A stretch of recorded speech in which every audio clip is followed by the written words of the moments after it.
Pumanaw na ang comedian at It's Showtime Miss Q&A contestant na si Dingdong Dumadag. Nitong Sabado, August 10, siya ay 47 years old. Nadala pa si Dingdong sa MCU Hospital sa Caloocan City. Pero hindi na siya ni-revive ng mga doktor, matapos makita at ma-discover ang pagkakaroon ng hemorrhagic stroke. Bago pumanaw ang komedyante ay nakapag-taping pa umano siya, bilang isa sa mga contestant ng Kapuso game show na Family Feud ni Dingdong Dantes. Last August 9, pagkatapos nito ay dumiretso na si Dingdong sa hideout nilang comedy bar sa Caloocan City, kung saan siya ay regular na nagpe-perform. Tas dakong 10:45 habang nasa dressing room si Dingdong, ay bigla na lamang daw sumakit ang kanyang ulo, hanggang sa nabulol na ito sa pagsasalita.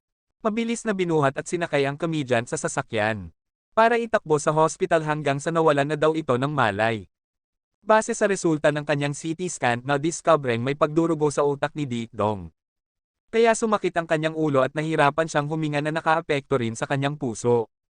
Sa Facebook account ng stand-up comedian, makikita ang kanyang mga litrato at video ng pagsali niya sa Family Feud, kung saan makikitang very happy at excited sila sa kanyang guesting.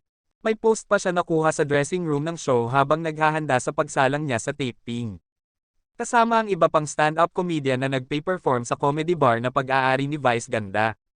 Sa Facebook post ng kaibigan ni Dingdong na si Bren Damage, hindi pa rin siya makapaniwala na wala na ang komedyante, na sinasabing kamukha niya. Ang hirap-hirap isipin talaga na wala ka na ding.